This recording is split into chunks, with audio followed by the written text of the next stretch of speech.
Hello and welcome to All Lit Up with me, Gilly Fogg, head creative at Lighthouse Studios in Kilkenny, Ireland, where we meet and talk to all kinds of creative people. We have a wonderful guest for you today. It's Kevin Lima, director of Tarzan, Enchanted and the Eloise movies. He was absolutely fascinating to talk to and told me all about Glenn Close giving him the nudge to move from animation to live action, working with child stars, and the magic medicine of an audition by the then unknown Amy Adams. Kevin's life story is one of knowing exactly what you want and setting yourself up for success through preparation and a lot of hard work. Thanks to Kevin for allowing me to heavily influence his short film choice.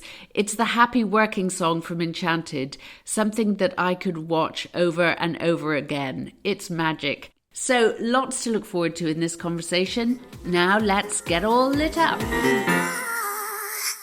Okay, Kevin, hello. Hello. It is a real treat to have you here right in front of me. It's good to be here, right in front of you.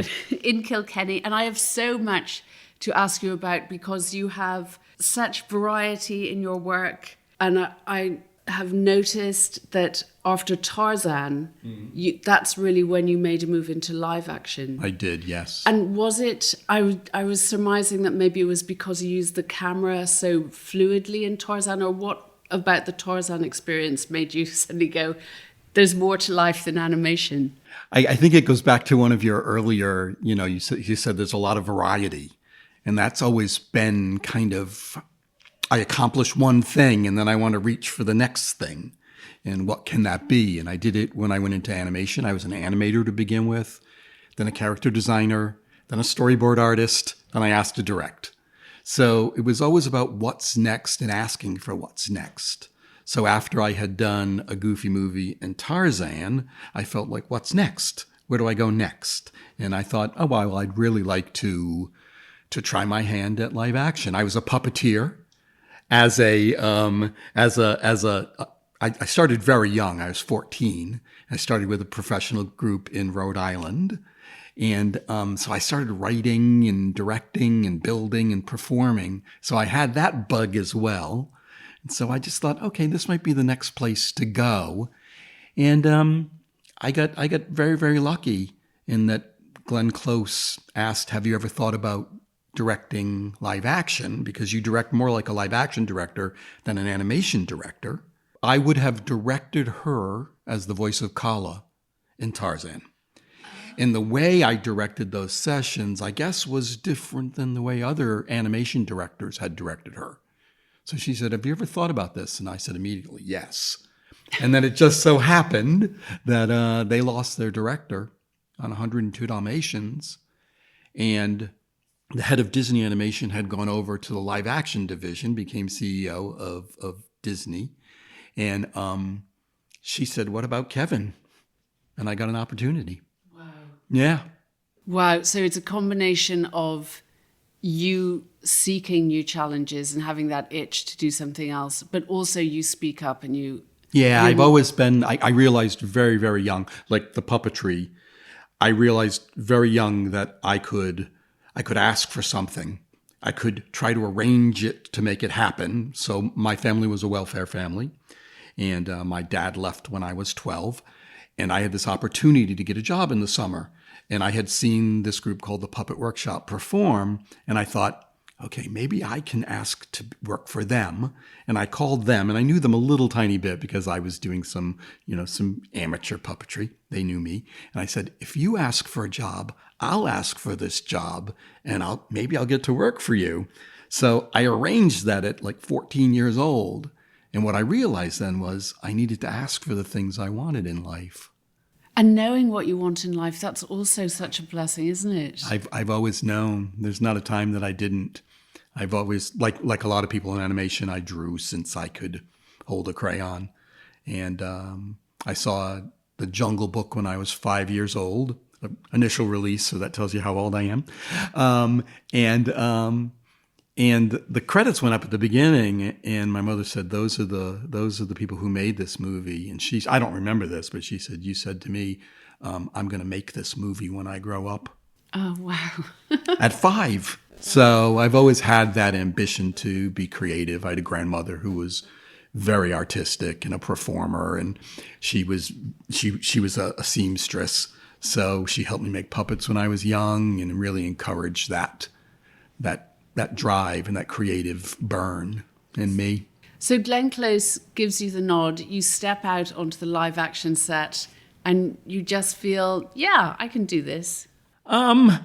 I made sure to prepare myself. That's the other side of it. Like, ask for what you want, but make sure you can actually handle it once you get there.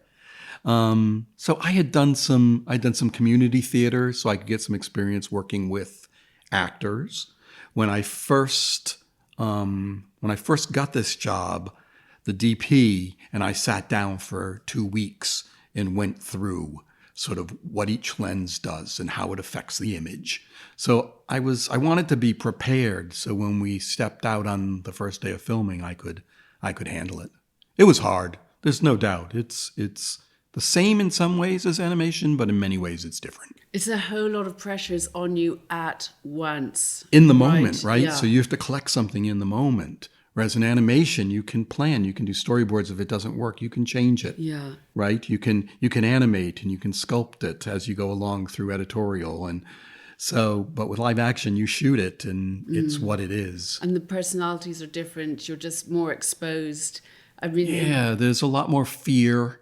You're working in the moment, so there's all that pressure of getting it right in the moment and wanting to feel safe in that environment, and so it can be quite challenging. And then you did the Eloise movies. I did. Oh, such amazing books! Did you know the books before? I did know them. I did know them. Incredible. And then when I found out that it was Julie Andrews who was going to be, Nanny in those books, I was just thrilled to be able to be a part of that.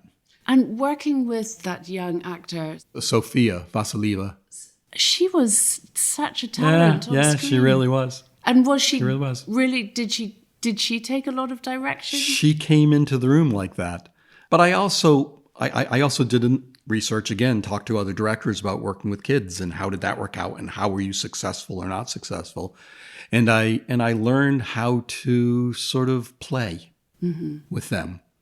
And even when you're doing a take, like engage in the play, be invisible to the camera, but engage them in a back and forth that is alive.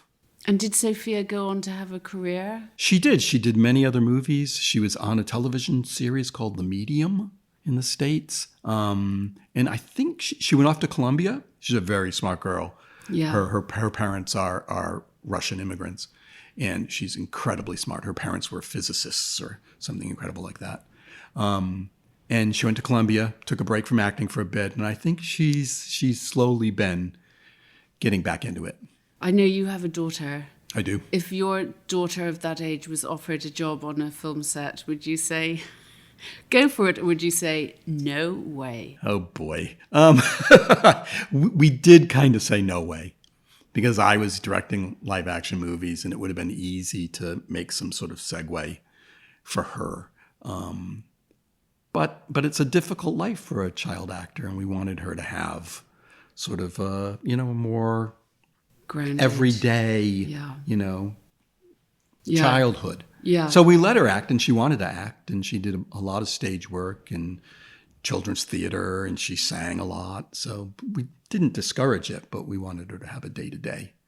And then Enchanted. Yes. And which my daughter is in. Yes.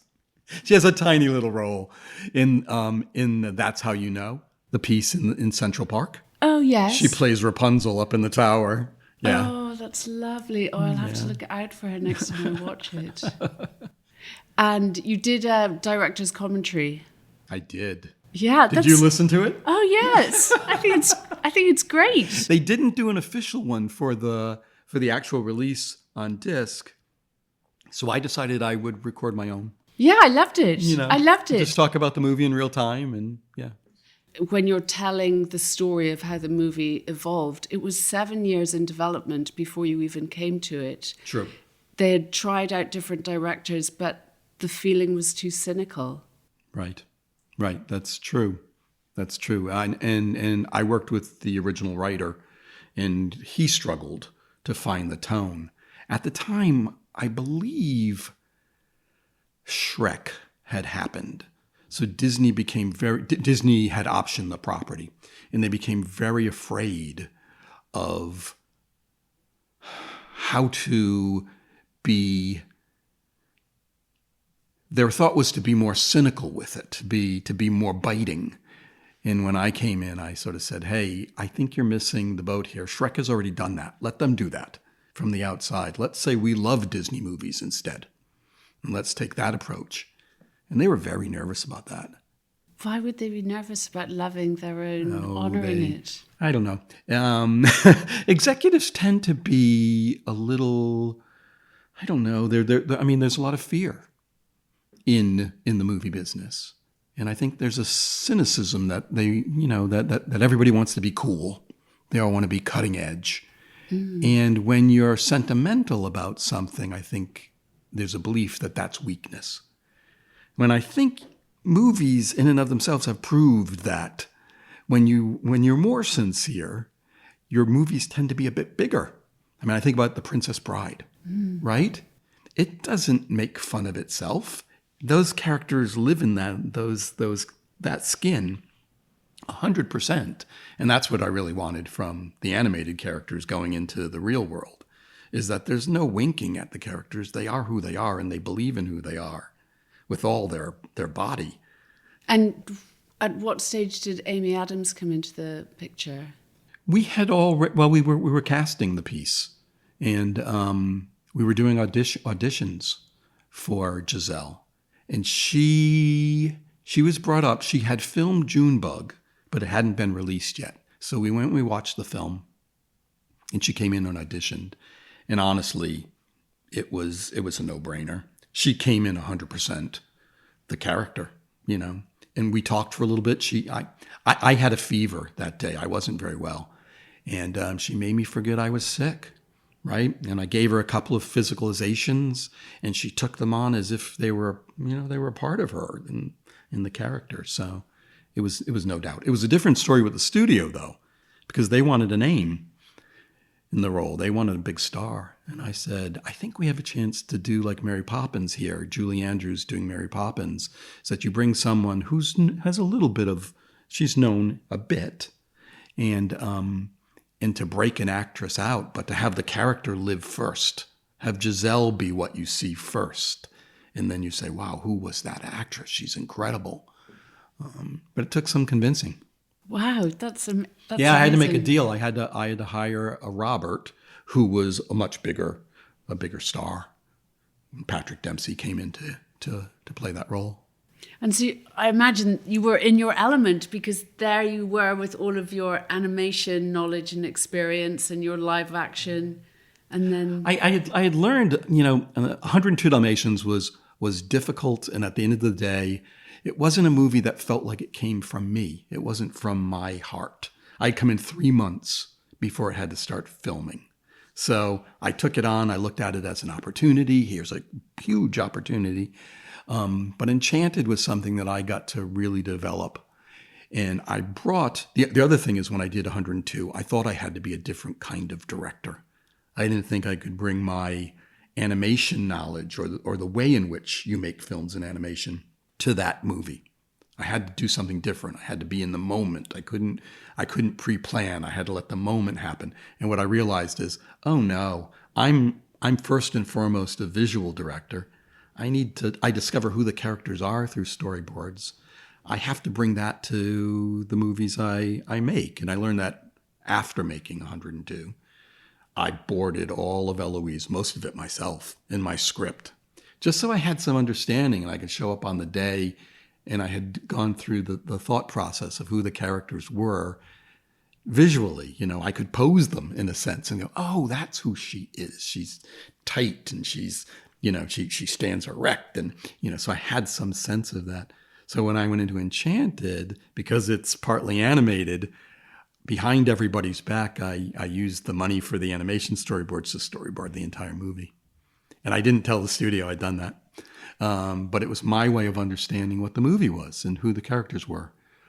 We did a table read, and I used that table read to scratch dialogue for the reels and just did a really rough pass and never showed it to the executives. Because there was a great fear that if they saw it, they would can the movie. Because they don't really understand how to look at storyboards or story reels. But so much of storyboarding is now used in live action. Yeah, and you would think it would take I mean, away people so much of the storyboarded back risk. then too, but they storyboarded in a different way. They storyboarded for shot composition or the way in which, one shot leads to another and the addition of shots, what the camera setups were. I was storyboarding for character. I didn't care so much about what the camera angle's going to be. I wanted to understand what the character motivations were. And did you show the actors your... No. No. Only on, certain scenes. So there would be like a scene that was animation heavy, and I would share that. So, Happy Working Song was something that I just, we had boarded it fully. And I shared that with Amy, and we went through it and checked off scene by scene as we went through it and created those pieces. I'm so happy that you've mentioned Happy Little Working Song, because as our listeners know, we always ask our guests to choose a short film or a clip or a link that we can share with you. And you've been very kind and let me choose your choice for you, and that is Happy Little Working Song, because it's just a total gem. None of the, in the original script, there were no songs past the opening. And when I came onto it and was talking with the writer and we were developing, I said, can she bring music into the real world? Can we let her bring her point of view into the real world? Not just have her exist as a fish out of water, but let her express herself as she would in animation. And that's where the ideas for Happy Little Working Song and That's How You Know in Central Park, that's where those pieces came from. Yeah. And if you notice as she goes on, as Giselle goes on through the movie, she sings the first three songs. The fourth song is sung at a ball in the space, and she doesn't sing any longer because she's becoming a real woman. So there's still music, but it exists in the space. And the very last song is a needle drop song that's just played on the soundtrack by this singer who you have no connection to, because that feels more real world. And so that was, there's a whole sort of fabric or structure that follows her growth. We've seen, Cinderella, how all of the animals help her. And Snow White, they clean the cottage. And Sleeping Beauty. Those are kind of the three big influences for the movie in general, yeah.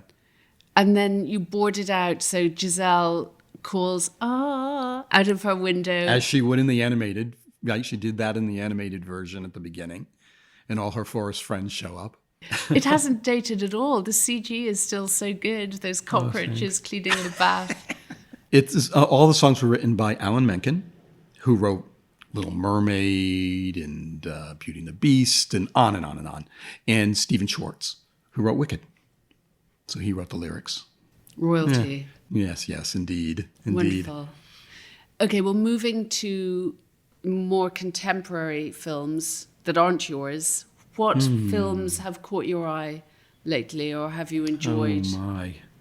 I tend to like things that have a fantasy base and maybe are a little bit off center.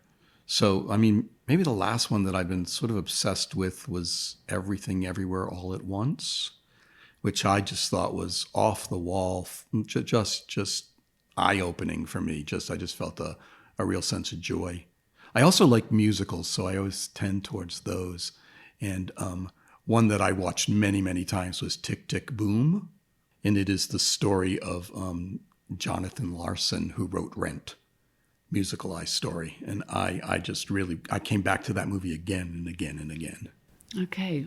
Well, they are great recommendations. And can we ask what you are working on yourself? Oh, so many things. I still have that real passionate burn in me to keep creating. And I think as the business is changing and trying to figure out what it is, I've been concentrating down more on what I want to see. So I've done a lot of writing. And I wrote an autobiographical piece that's about my childhood and about how creativity can help a kid gain control in a world out of control, which was very much my upbringing. And he uses puppets as a way to navigate. It's more like I'd say it's more like Jojo Rabbit. It's a film about childhood for adults. So I've written that, trying to figure that out. Trying to get up the courage to draw it as a graphic novel. So I've been drawing in my journal, trying to figure out and gain the courage to take that big leap. I've also wanted to, and came very close a couple of times to directing a Muppet movie. I wanted to do that. With Amy Adams again, perhaps? I almost directed that movie. So I wrote a short. I said, I'm going to do this on my own, right? I'm not going to wait around for someone again. Like, I'm going to just make this happen. And so I wrote a short that I'm going to try to pull together, figure out how to pull that together. Oh, that's wonderful. Well, thank you so much for taking the time to talk with us. You're welcome. I'm sure everyone's really enjoyed it. And thank you for all the hours of entertainment you've created for all of us. It's been great to talk to you. Thanks, Kevin. Nice to talk to you too. Thank you to Kevin. It was so lovely to have him here in Kilkenny. And watch this space. There is clearly a lot more to come from his talents. I'd love another Muppet movie. In the meantime, let's all go and watch A Happy Working Song again. There's nothing like it to put a smile on someone's face. So until next time when we meet another guest and get all lit up. Thank you so much for listening.